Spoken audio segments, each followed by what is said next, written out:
Welcome, everyone. Well, thanks for joining us. And I know it's a cold, um, almost winter night, and I appreciate that everybody's taking the time to be with us at the holiday season, trying to dress the part. Let's remember that Christmas stockings are red socks, so we don't forget that. Happy to have Smiley Ball live and Wally the Green Monster live, and Smiley Ball has a little friend. These are our plushies that, in a shameless plug department, are available for Christmas. So we're eager to give you an update tonight on a couple aspects of the park that we as baseball fans found exciting enough to say, well, let's talk to our booster club. And I want to give you the opportunity to ask questions along the way. Steve Oliveira, I'm going to guess that you will have people write those questions, and you can tell us otherwise. Yeah, no, so please, some of you have already started to use the chat feature here.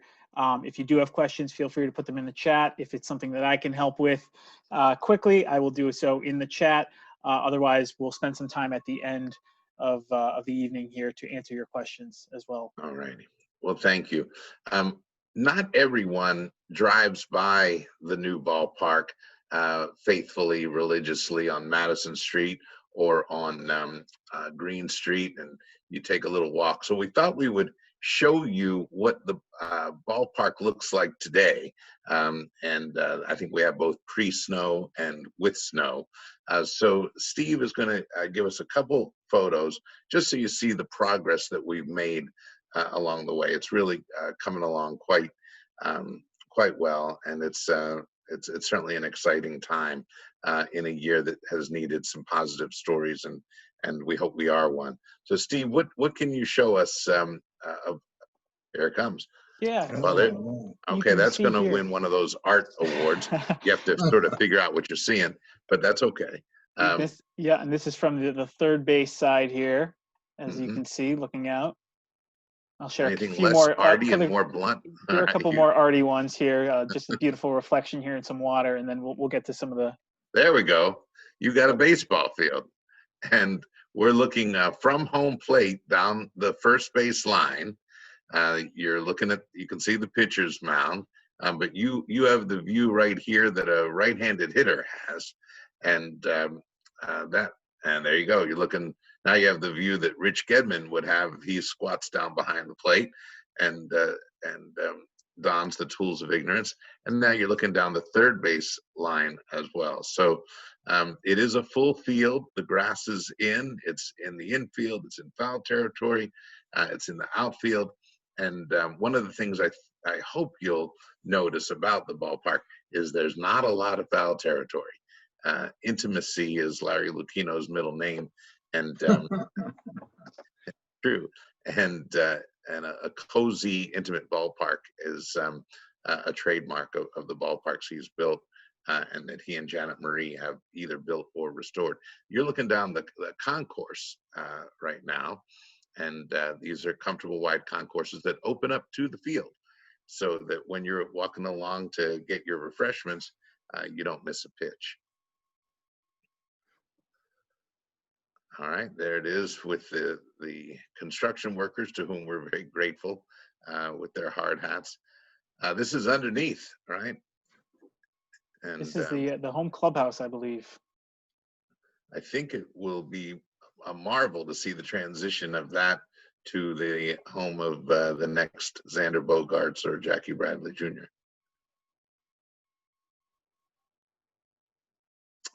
Is that the bullpen? Visitors bullpen.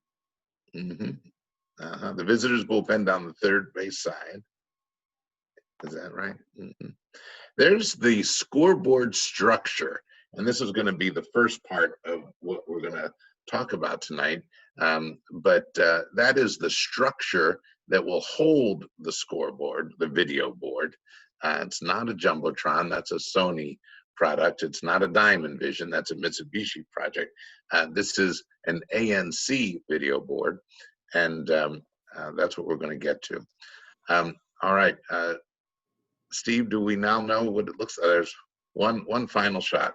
Notice the sun is setting behind home plate ever so slightly towards the first base side. That's how you know that it's a late November or early December photo. Charles, may I interrupt, please? This is Larry. I wanted to introduce you, but yes, Well, I welcome. just wanted to say that we're seeing some comments from folks in the Booster Club, and some of them say that they're not able to get the video, and that they only see you. Oh, And that's I'm not dreadful. saying you is necessarily a bad thing, but if there's anything that Steve over there or can do or Ben can do to ensure that the was that a common problem? Yeah. I saw a couple of people raise the issue. At least it showed on my screen. Okay. All right. Well, let us know. Well, let me retroactively introduce Larry. I wanted to give him a better introduction, but my friend, my mentor, the visionary, who had the vision for Oriole Park at Camden Yards, who together with Janet Marie Smith designed and built it with Architects HOK, and from there transformed not only Baltimore but San Diego with Petco Park, and then of course we came to Boston, and Larry and Janet Marie did 10 years worth of improvements to save Fenway Park and give Wally the home he enjoys right now. Then it was JetBlue Park, which is comparable in size and scope to Polar Park. So this is the 5th ballpark project for Larry, and it's wonderful to have him with you tonight, and Janet Marie Smith, who has been doing the easy commute of working on the Worcester ballpark and the Los Angeles Dodgers renovation. So on any given day, she could be in the trailers at Polar Park, or she could be in an office at Dodger Stadium. So we welcome Larry and Janet Marie. And Larry, let me let you say hello as we show one more picture of the ballpark. Steve, make sure the screen is sharing. Do give us your chat messages to keep us honest. I'm happy to share this information and this vision with the Booster Club, because they have been a very loyal component. I would say, if I may, Charles, before we get into the ballpark, yes, it is a ballpark, not a stadium.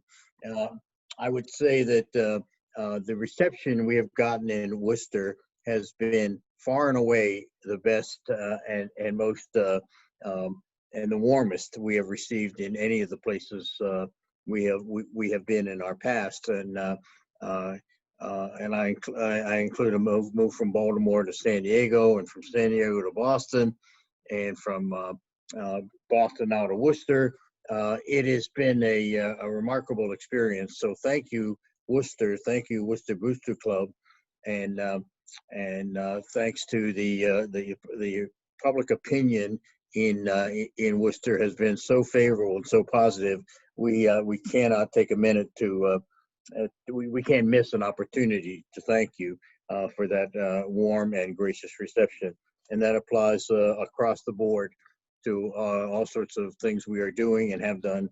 And we hope to have this ballpark ready for occupancy in next spring, whether it's April or May. Probably depends on Major League Baseball and the schedule that they release, probably in January, late January. But the contractors assure us, and they assure the city, that this ballpark should be ready by April or May. And we take a lot of pride in adhering to that schedule, despite the multiplicity of factors that have occurred adversely, including, of course, COVID-19 first and foremost. But we're able to do so, and we're spending more money, of course, to do so, because that timetable, in order to adhere to it, we have got to accelerate certain activities. So we did have a 7-week closure last spring, as many people know. But I guess I want to let you know that the ballpark is scheduled to open on time, whenever that is, this spring. And I think it's going to be the kind of thing that will please and make proud Worcester residents and people in the central Mass area, because it is an exceptional AAA ballpark. Remember, it is a AAA ballpark, so it has some of the characteristics and charm of a minor league ballpark, but it is not 40,000 seats or anything of the type. It's going to be about a 10,000. I'm sorry, the number, Charles, is 9508, right? 9508. You're the author of the 9508 number, as tipping our hat to the 508 area code. But it's going to have it'll have fewer seats than that, but it'll have a lot of standing room areas in different parts of the ballpark. And the capacity should be about 9508.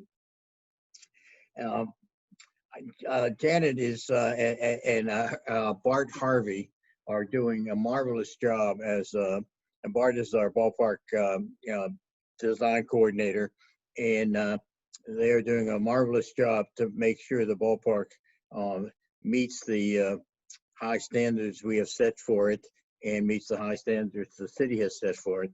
And it has been a struggle to do all of this during the COVID period, to be sure.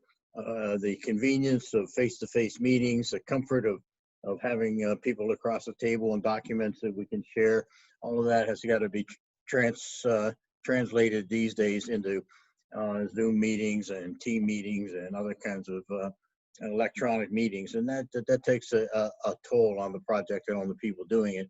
But the resolve of the city council and the mayor and the city manager has never wavered. We have gotten consistent support from them throughout this process, and I think it will be a collaboration that brings about a certain pride when the ballpark is finally finished and ready for use. And it will be a ballpark that will have plenty of uses too. It is, as we have said over and over, it's more than a ballpark. It will be a city gathering point. It's a place that will have multiple uses, and there will be some football games there, but it's built as a baseball facility first and foremost. But I hope there will be multiple uses for the facility and for our fan base and for our partners at the city. Charles, I could go on talking forever about this ballpark, but maybe Janet, is Janet on? Yes, she is. She is gone. I wanted to introduce to everyone. You met her before when she gave you a tour this summer, but welcome back, Janet Marie Smith.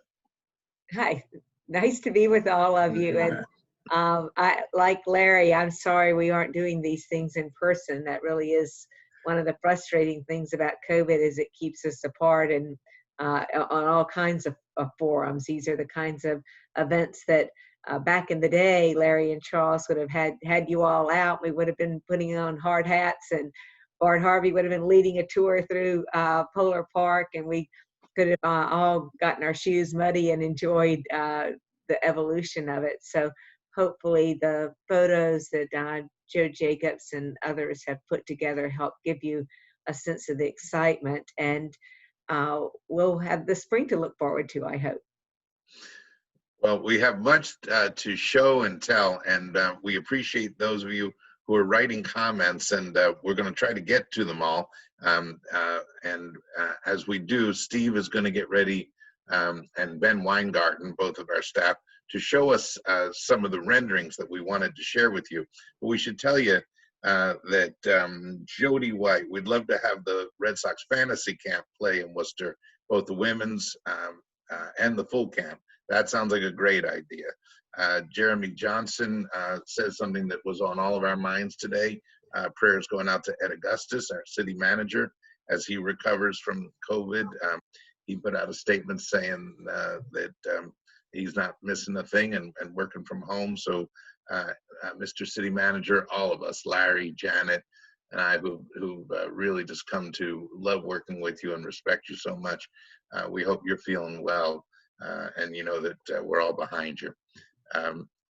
Someone suggested that the capacity at 9508, the 9 from Scott Day, is for Teddy Ball Game, and the 508 for the area code. You got it. That is now the origin of the thought. So we also are really touched by Todd Ellison. It's, I don't know if it can be music to your ears when it's your eyes, but Larry says, don't forget us Rhode Islanders that will be following you out there.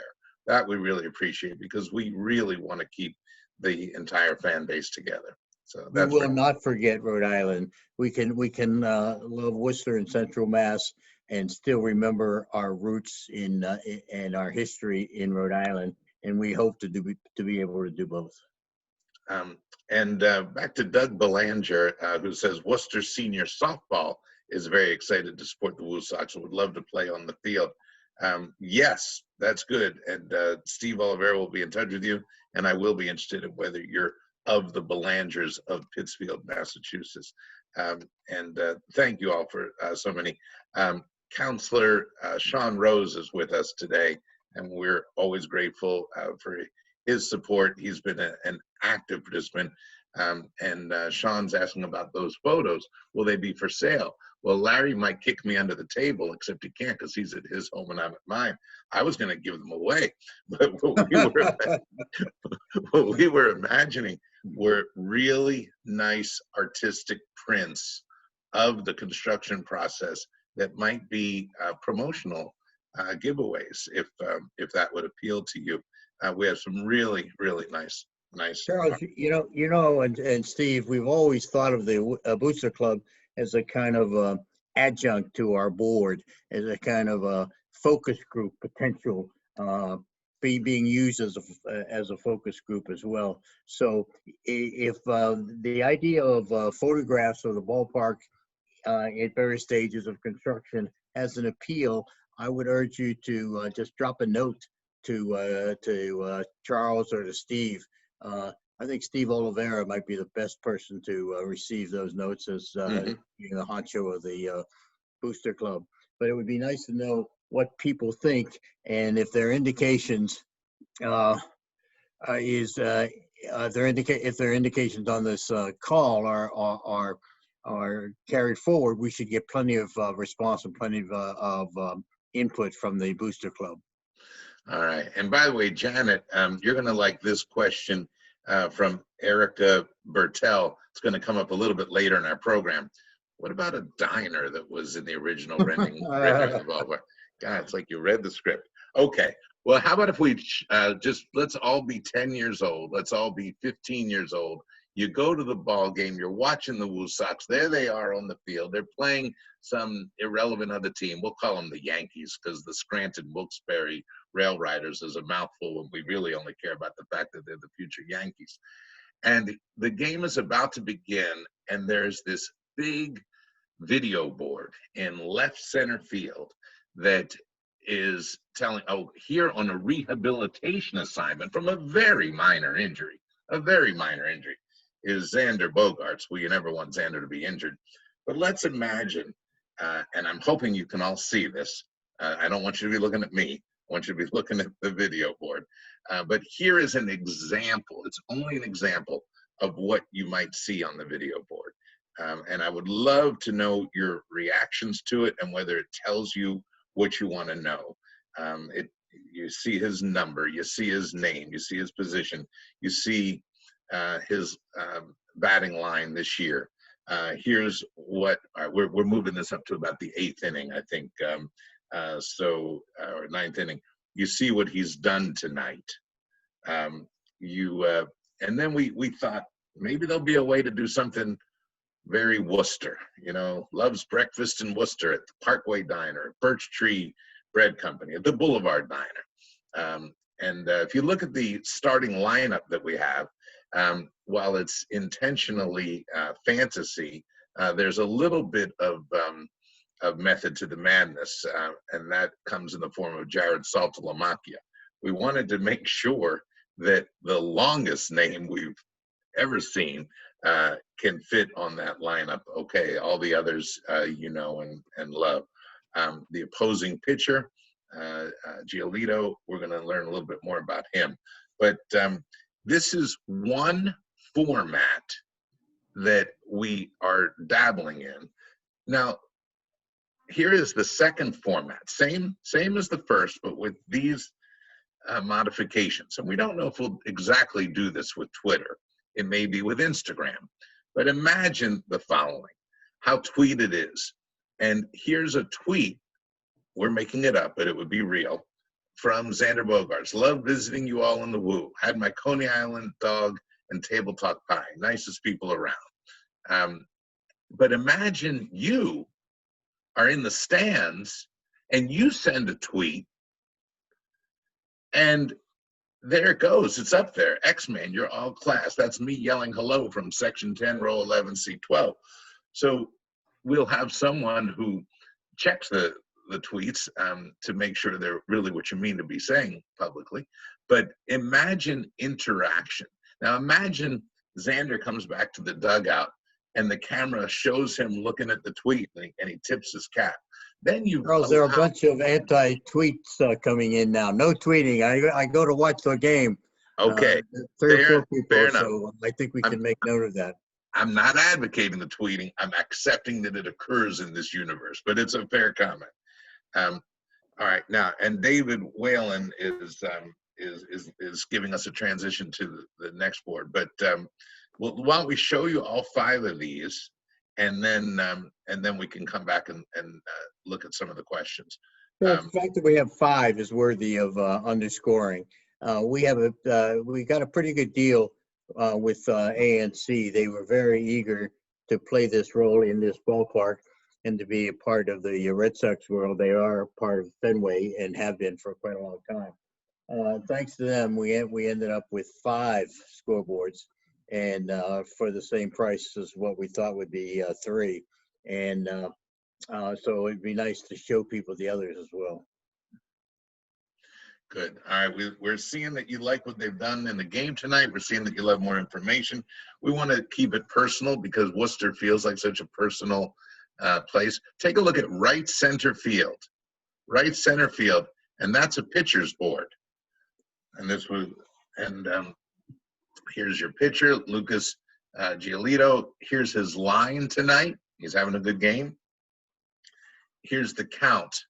One of Larry Lucchino's trademarks in ballpark design is his instinct as a baseball fan to always have the count in view. Do you want to expand upon why that has been important to you? Well, it matters so much to the people playing the game, not just to the pitcher and to the catcher, but the infielders want to know what the count is at all times. They adjust their position. They want to know what type of pitch is going to be. And we had a fight with baseball, 15 years ago, when we wanted to put the speed of pitch up, the type of pitch, and the powers that be at Major League Baseball. In that case, it was the American League. It was the National League. Said that no, we think that'll be distracting. And I said, everybody in the ballpark who's in baseball wants to know those things, and yet we keep them hidden from our fans. That makes no sense whatsoever. So we went ahead and did it, and people have seen the fact that they've enjoyed, I think, more dimensions of the game as a result. So if I had one piece of advice to a new baseball fan, it would be know the count and see how it affects the game. All right, and that's why we say what type of pitch it was. John Mulqueen, so we're saying 99 miles an hour, and it's a fastball. And then you keep up to date what the pitcher's ERA is live, so that when he gets a batter out, the ERA changes. Over on the left of the pitcher's board, you see his pitch total. One thing that was just a nuance, when Larry and I were in San Diego, God, Larry, was 25 years ago, not 15, 20 that we started. Amazing. But we had the pitch count, and we had the number of balls and the number of strikes. And obviously, we're all math majors. The number of balls plus the number of strikes each equaled the total pitch count. Well, we came to the Red Sox in 2002, and we brought this idea with us, and we established a pitcher's board. We had the balls and the strikes and the total. And it was John Henry, just to show you how intimately involved he is, owners are, how much of a fan they are. He said, I'd like you to do strikes, total, and strike percentage. Okay, well, I had thought, A plus B equals C, balls plus strikes is total. But, we went with it, but he explained why. He said he wanted our pitchers who are in the dugout to be looking at the pitcher's board and start to get accustomed to valuing a high strike percentage. And so here, if it's 68% or if it's 70%, he wanted this information staring at the Red Sox pitchers while they were in the dugout, so that it would be a constant reminder to them of the value of throwing strikes.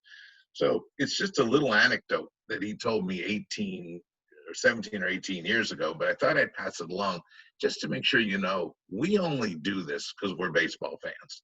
We are fans. We are baseball loving fans. Larry was scampering around Forbes Field as a kid, and brings a lot of those memories. Janet Marie, before she got into Major League Baseball, was going to ball games. She was working in LA at the time and would go by herself to Dodger Stadium and take it all in. All of us, we're only in this because we love the game, and we know you do too. And that's why we wanted to share this with you to get some of your feedback. How about the traditional board on the Worcester wall, Steve and Ben? Let's take a look at that. All right, this is traditional. Larry, Janet, you want to talk about this? Here's your batter, your count. We didn't replicate Fenway, but it's a bit of a tip of the cap. You see the Worcester wall is 22 feet high. It's our mini monster. The wall is already blue, but this is, I think, one of the things. It's Worcester blue, Charles. Worcester blue. Worcester blue. It's a new category Janet came up with. Worcester blue. But one of Larry's themes, I think, has just been infused in me, and that's clarity. Make sure you can see the board. Make sure wherever you are, it's simple, big, bold, clear. It doesn't do you any good to tell everybody everything you know about every player if they can't read it. And I think this board is, in its simplicity, Michael Hotchler just said it should be called Woo Blue. Woo Blue. Woo Blue. And Phil likes the clean look. And that's designed to be just simple and clear. Woo Blue is good. What's our distance from home plate to that wall? It's a what? What is it down the right field line? Let me not say it. Down the right field line. What is it? 320. Down the right field line. Yeah. And down to the left this. field line? What is it down the left field line? 330 down the left field line. Yeah. So, and the point here is that this is not a deep right field. This is the opposite of Fenway that way. It's a relatively shallow right field. So when we were musing over, do we do a manual board, which needs a space behind it? We all know how Manny Ramirez used to go into the one at Fenway to do what, we don't know. But there was no space that you could have behind this wall because it would protrude out more, and we like this anyway. But remember, there's a Worcester wall because there's a 30-foot drop, which Janet Marie's going to talk about in a little bit.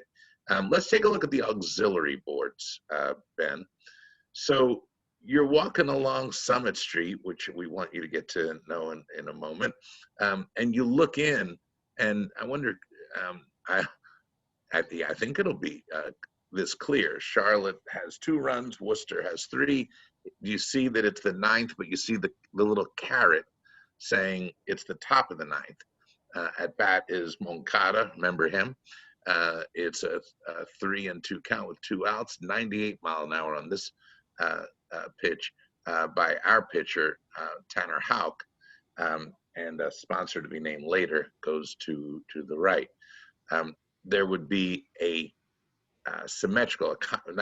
contralateral board on the first base side.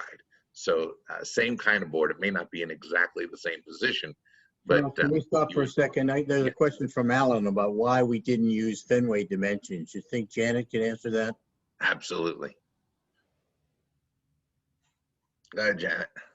Wait, you're on mute. Ah.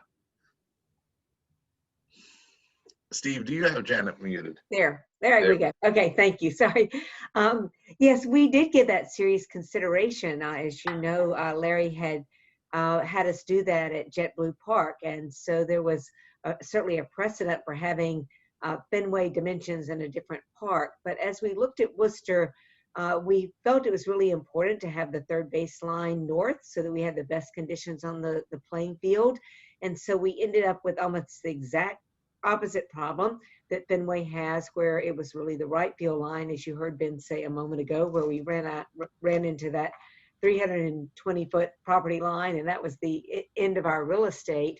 But I think as we came to accept that the Fenway dimensions did not fit naturally on this site and allowing us to do the best sun conditions, we also became really enamored with letting this ballpark be all about Worcester. The grade changes on this site are really extraordinary. And whether you're on the lowest of the three levels or the highest of the three levels, you are entering at grade someplace in this ballpark. And I don't think I can tell you any other stadium or ballpark that has that feature.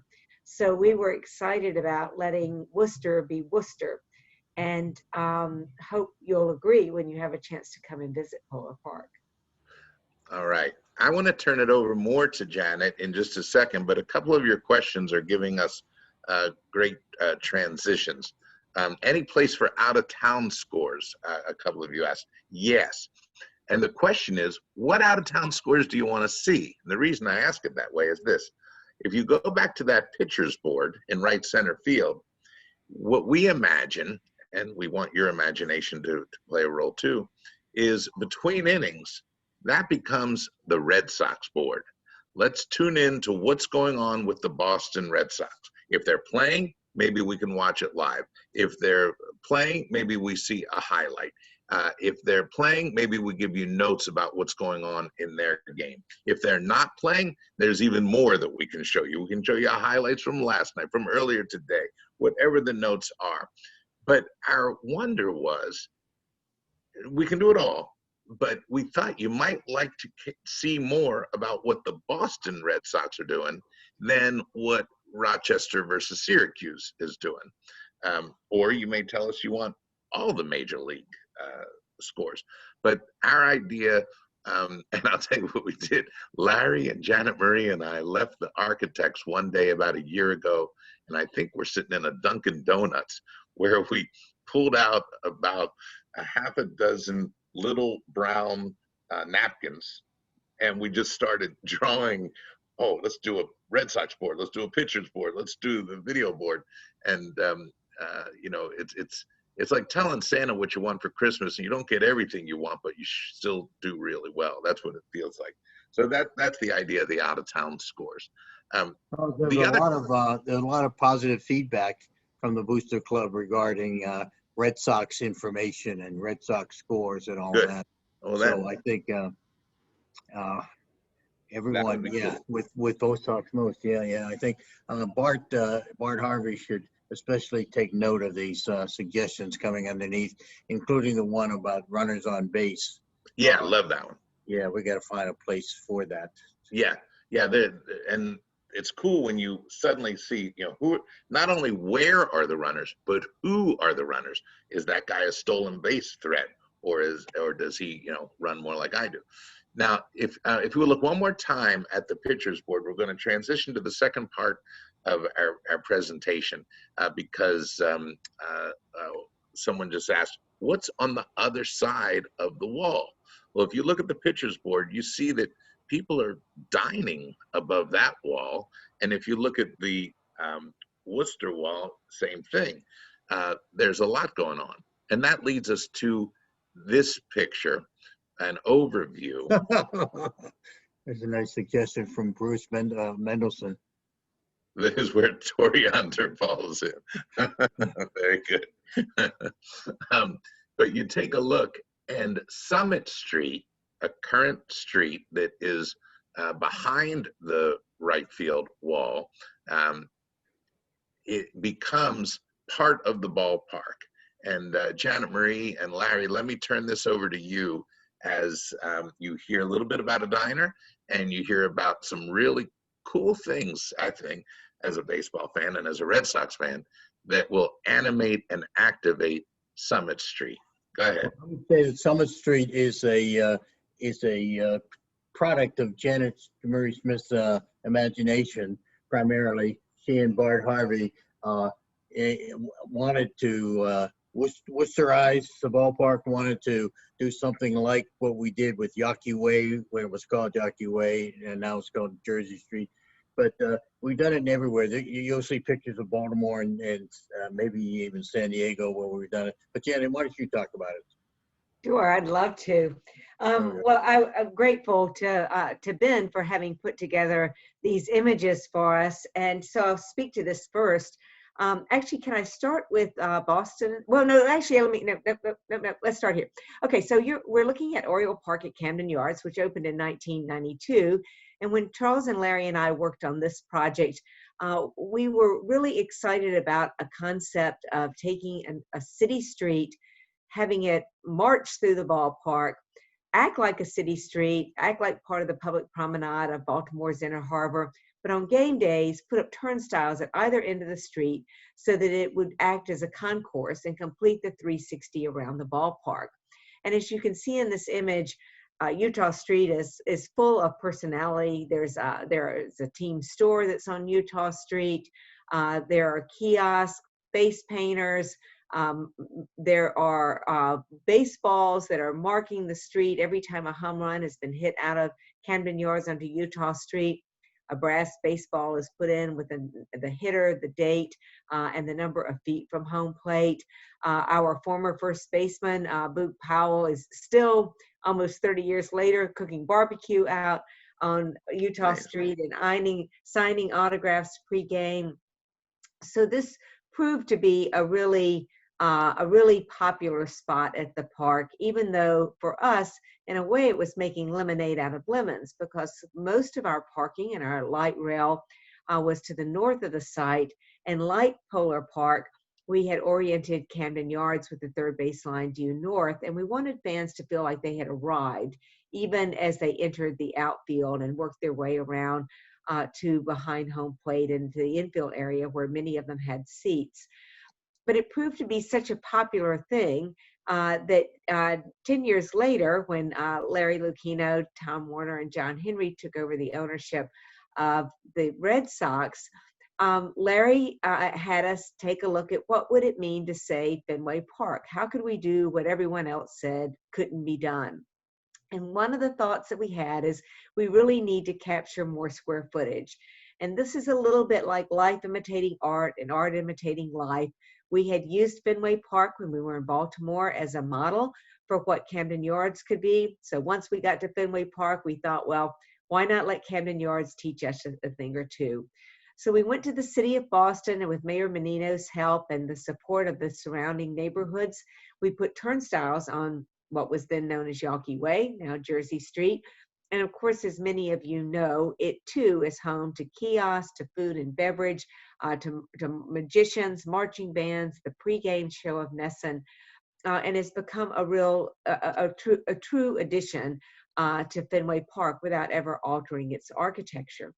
So when we got to Worcester, and we saw that we had a similar, very tight site, limited dimensions on the playing field, and a very limited means of putting fixed seats in between the foul poles, we thought, well, why not draw from our bag of tricks and follow something that Larry had really wanted to dial up and do in spades here in Worcester, and that is to create a lot more interesting standing room, group areas, social spaces, areas where we could enjoy sort of the luxury of the pace of baseball, and especially the luxury of minor league baseball. So as we created some of these areas where you see the tables and chairs, the grassy berm that's in left field, we thought, what are we going to do with the fact that we're running out of real estate over here in right field? And so while I was born, this idea of using Summit Street as an inside the park concourse on game days, but a plain old city street the rest of the time. So there are going to be turnstiles on the north and south end of Summit Street where Plymouth and Ash come together, Plymouth and Gold come together, excuse me. Ben has put together these images for us to describe to you the things that we're doing here. We often refer to them internally as our own little Monopoly pieces because we have thought of them as fun little playful buildings that evoke the spirit of the kind of street party that we're hoping Summit Street will grow up to be. Starting at the north at Plymouth Street, you see our ticket office that'll be built of shipping containers. And that ticket office is going to be obviously a place where you can buy tickets. You can see to the right of this image that you'll be entering the park here. It's got space for us to store our turnstiles, hand wands, ticket scanners, all those things that our ushers and ticket takers will need. You can see on the opposite side of the street the back side of the scoreboard, which faces the Canal District and the city. That will be home to a kids' playground, fun little area for families. Just like Summit Street, the playground and Plymouth Street will also be open every day, non-game time. So we're really hoping, as Larry said a few minutes ago, that this isn't just a place that you'll come to watch baseball, but a place that you'll come every day for your literally a walk around the park, a chance to bring kids to enjoy the play area. And as we move down Summit, we have some other things that we will be enjoying on Summit Street. One of the things that we're looking to do is to build a little cap car, kind of a nod to the old bullpen carts that were used in the 70s and 80s to bring pictures in from the bullpen. And this will be our retail outlet on Summit Street.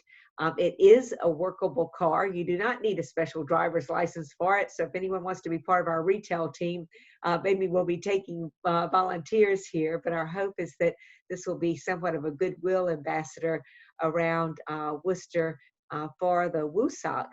But on game days, it will be parked here and be our retail store. As we move south on Summit Street, the next spot that you'll get to is perhaps our favorite, and that is a container that will have a full kitchen in it that we lovingly call a Taste to Worcester. Again, a nod to Larry's advocacy for everything being all Worcester here at Polar Park. Charles has been working with our team on the ground, Bart Harvey, and with our PSC team, the concessionaire, to select different restaurateurs, chefs, opportunities for us to have a rotation of restaurants in this particular location, so that we really have a chance to show off all the taste of Worcester, quite literally. We also expect to have on this same terrace a duck boat, and not just any duck boat, but we have been gifted the duck boat Beantown Betty, which is one of the ones that was in 3 of the World Championship parades There it is. in Boston. Right, I think there's one photo that we have that's even got Larry on this particular. There he is. Oh, okay. Nice. You're on Hey, there's Beantown a Betty. question about parking that just popped up. We'll get to that in a minute, but we are certainly very involved in planning, and we've got plenty of parking spaces, just not one obvious place. Sorry to interrupt. I saw Larry, that. look, there you are on Beantown Betty. Yes, indeed. How about those? Those were the days. Yeah. So Beantown Betty has been retired as a tourist boat in Boston, but she's found her retirement home at Polar Park, and so we're excited about having Beantown Betty as a part of Summit Street. And the last and next spot on Summit Street, no, sorry, the next to last is we hope is going to be a diner. Worcester is home to the diner, just as it's home to Harvey Ball's Smiley Face, the Monkey Wrench, all kinds of other innovations that we've come to know and love. And so we're hopeful that we'll be able to have a diner on Summit Street. And then either the last or the beginning, depending on which end of Summit Street you come in, is the WORMTOWN Brewery. And we're really excited that WORMTOWN, a local brewery, is going to be the magnet for this particular spot, at the corner of Summit and Gold Street. And we hope that many of these Summit Street fair will be open like a block party year round, particularly in the summer months, and certainly will be a really fun spot to contribute to Polar Park on a game day. Wow, very cool. The questions are pouring in too, Janet. Would it be a Worcester Lunch Car Company diner? Is that conceivable? What would be an answer? If we can locate one, it would be certainly if we could find an original Worcester lunch car, we would just we would thoroughly enjoy it. But until that time comes, we're just going to celebrate the fact that we have a spot to put a diner. You know, and some of the questions are taking us to what I would love to do after the new year, and that's have more Zoom chats with you. I think we need an entire one about parking, transportation. WRTA is really a remarkably short walk away. It's you wouldn't have even thought they were near each other till a new road was just built across from Polar Park. It'll be called Green Island Boulevard, and you realize that, wow, I'm 3 blocks away from WRTA. So I think we would love to do an entire Zoom chat with you, maybe the end of January or so, just about parking and transportation. So we hear you, and we see your questions.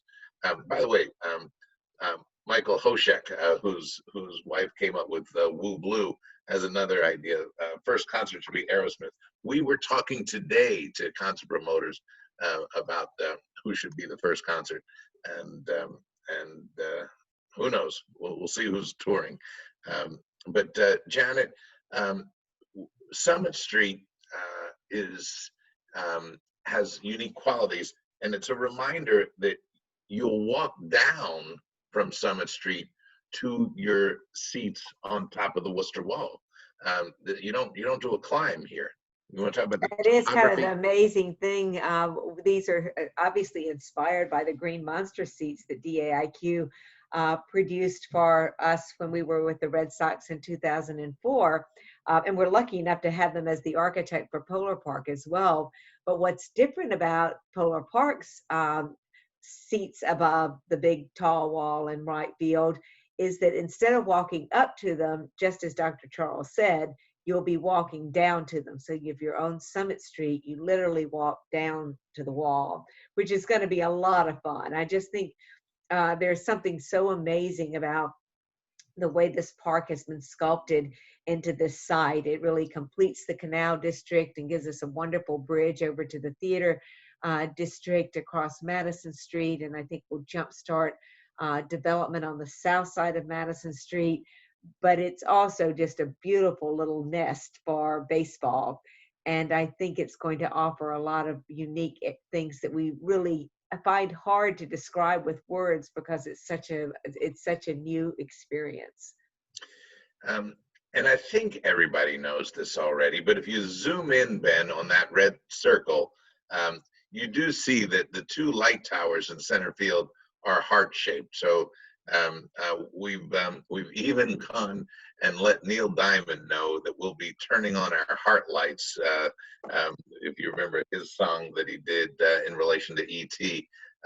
So the connection to Neil Diamond remarkably goes on. But I think most folks know that. But my assumption is that all of you who are members of the Booster Club, which we thank you for being, you're the ones closest to it and closest to us. And that's why we really do love to get these questions. We're going to keep all of these comments. We'll go through them all. Brian Murphy, please, no Sweet Caroline. I was wondering that, I was wondering, do you want that? So I know that Charles will have to be assassinated for that to not happen, though. I only played it at Fenway because everybody was singing it. If they didn't sing, I thought, okay, then they're not singing it. But thank you. Charles, Larry, I hope you noticed that there were a lot of votes for your pal James Taylor as the first concert.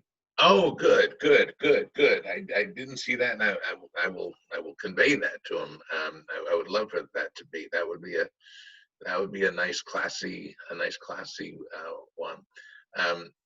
Howard Corday, thank you very much for your kind words. Larry, let me turn it back to you and to Janet Marie in general, as people give us topics for future talks too. Parking, you bet. Well, the short answer to parking is you want to have about 3,000 spaces for 10,000 people, and the city has 6,000 to 7,000. So we'll be okay. And yes, we will be coming up with a WooSox baseball song and Worcester type music. In fact, I was in touch today with Ricky Duran's agent. So who knows what we'll have for you. But Larry, Janet, Sure. we have about 5 minutes left. Yeah, there's a lot of feedback coming in from the Booster Club, and I hope that we are able to keep track of these questions so that we can respond to them. A lot of good ideas.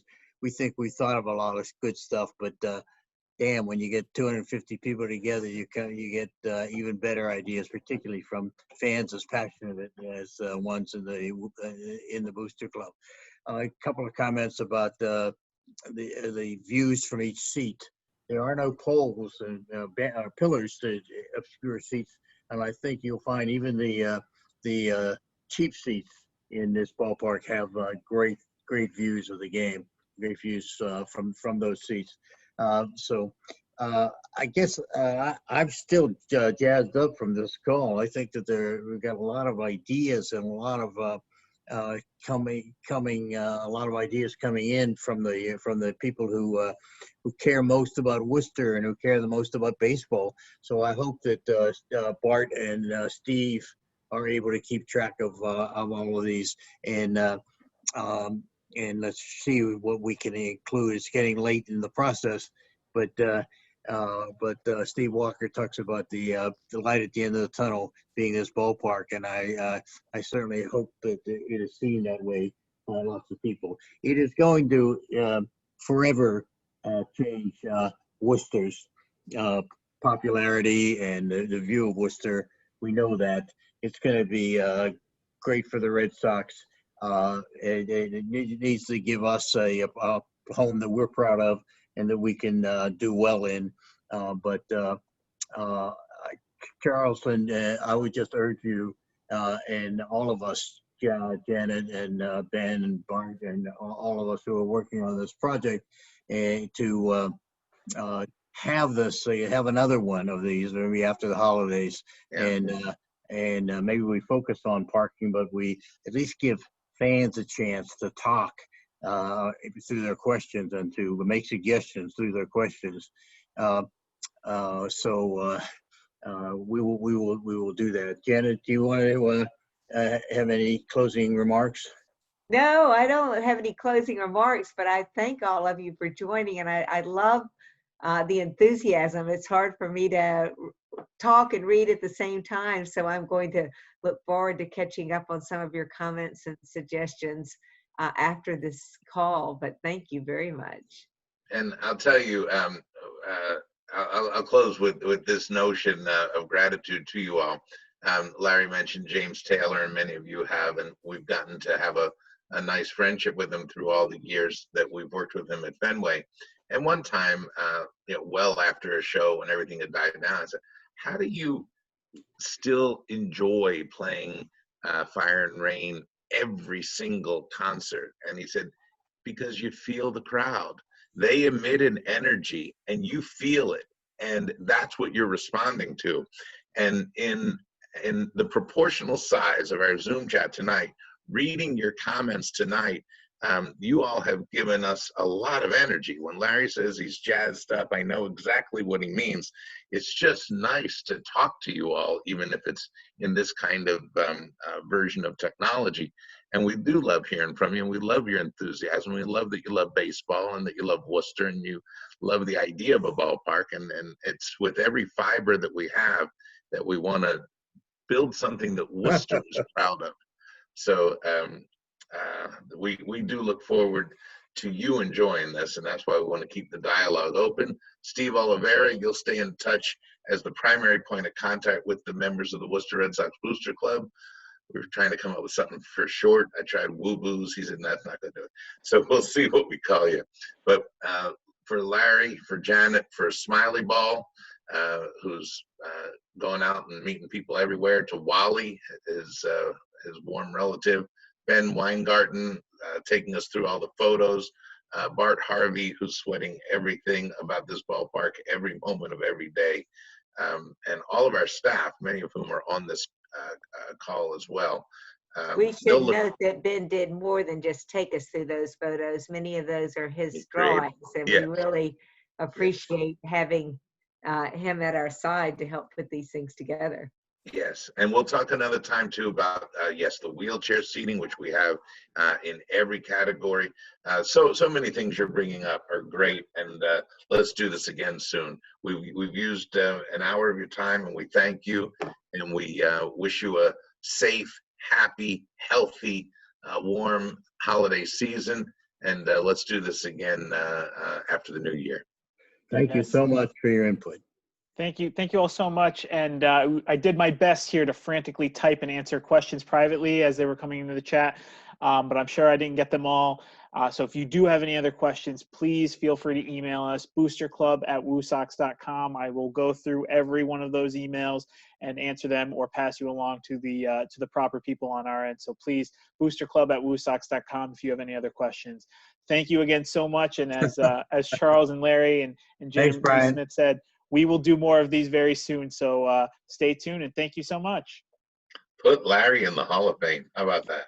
How about Janet too? They will both be in Cooperstown. You will see. They are Hall of Famers.